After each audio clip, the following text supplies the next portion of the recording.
Vladimir Poutine est l'homme fort du régime russe depuis 2 décennies. Il est aujourd'hui beaucoup décrié sur la scène internationale, mais s'il est décrié, c'est que la Russie y est présente.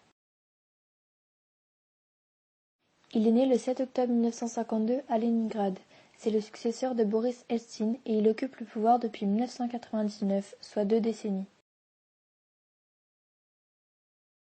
En 1999, suite à la démission de Boris Eltsine, Vladimir Poutine devient président par intérim de la Russie. En 2000, il devient président en titre en remportant les élections au premier tour.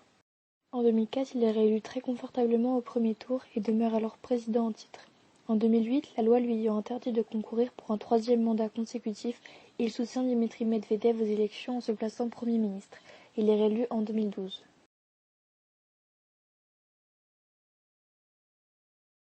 Afin de rester au pouvoir, Vladimir Poutine n'hésite pas à placer son Premier ministre en tant que président lorsque lui n'a plus le droit de concourir et ainsi devenir Premier ministre à son tour.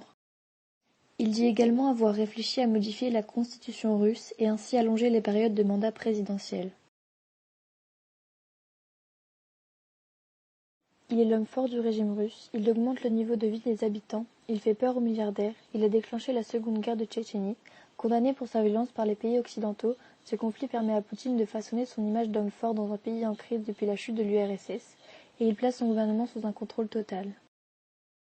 La Russie est placée 12e au classement économique mondial, la démocratie qui est exercée est très mal notée, et il y a également beaucoup de corruption. Poutine intervient depuis 2015 en Syrie aux côtés de Bachar al-Assad. Depuis, si la situation diplomatique est toujours aussi tendue, la Russie apparaît davantage comme une puissance incontournable du concert des nations. Il a été un acteur important dans la crise de la Crimée. Il a aussi usé de 14 veto en opposition à l'ONU. Et en 2017, la Russie est l'État qui dispose du plus grand nombre d'armes nucléaires. Les objectifs de la Russie depuis l'arrivée de Vladimir Poutine au pouvoir sont de restaurer la superpuissance et surtout de la rendre incontestable. Pour cela, Poutine souhaite préserver la zone d'influence de la Russie par la diplomatie voire par l'action militaire, notamment dans ses interventions lors de certains conflits, comme on l'a vu précédemment. La Russie a également voulu développer des ambitions mondiales en modernisant son armée, c'est la 4e plus grande du monde, et en augmentant le budget consacré à la défense pour intervenir dans le monde. Poutine s'est également rapproché d'États qui partagent son point de vue sur l'économie mondiale, comme la Russie et la Turquie.